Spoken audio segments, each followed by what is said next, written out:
അഭിഷേക് എന്തായാലും കഴിഞ്ഞ് ഇന്നലെ പ്രാക്ടീസ് ചെയ്യുന്നത് കണ്ടു. അതുകൊണ്ട് തന്നെ സ്വാഭാവികമായി അഭിഷേക് വരുമ്പോൾ സഞ്ജുവിന്റെ സ്ഥാനം ഉണ്ടാകില്ല.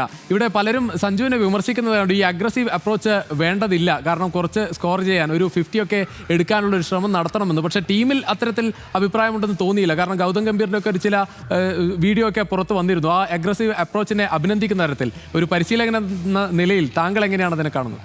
അല്ല, കിട്ടുന്ന അവസരങ്ങൾ വിനിയോഗിക്കണം. ഇപ്പം നമ്മൾ പറഞ്ഞത് കേരളത്തിൽ നിന്നുള്ള താരമാണ്. അതുമാത്രമല്ല, സഞ്ജു വി സാംസൺ ഏറെ പ്രതീക്ഷ, അദ്ദേഹത്തിൻ്റെ ബാറ്റിങ്ങിൻ്റെ മികവും അതെല്ലാം പുറത്തെടുക്കേണ്ട സമയമായിരിക്കുന്നു. അത് അതിക്രമിച്ചിരിക്കുന്നു.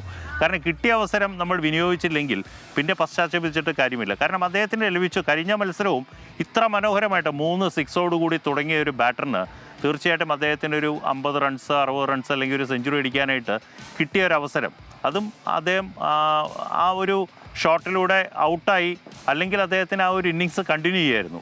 ഇവിടെ വിമർശിക്കുന്നവർക്ക് വിമർശിക്കാം, പക്ഷേ ഒരു ഔട്ട് ഓഫ് ഫോം ഏതൊരു താരത്തിനും ഉള്ളതാണ്, അവരുടെ കരിയറിൽ എപ്പോഴും ഉള്ളതാണ്. അപ്പോൾ അത് മറികടക്കുക എന്നുള്ളതാണ് ഒരു താരത്തിൻ്റെ ഏറ്റവും ആവശ്യം. അത് അദ്ദേഹത്തിന് ഇതുവരെ സാധിച്ചിട്ടില്ല. എനിക്ക് തോന്നുന്നു അവസരം ലഭിച്ചു കഴിഞ്ഞാൽ വീണ്ടും അദ്ദേഹത്തിന് ഫോമിലോട്ട് വരാൻ സാധിക്കും. അതിനി അവസരം കിട്ടുമോ എന്നുള്ളതാണ് ഇപ്പോൾ ഒരു ചോദ്യചിഹ്നമായിരിക്കുന്നത്.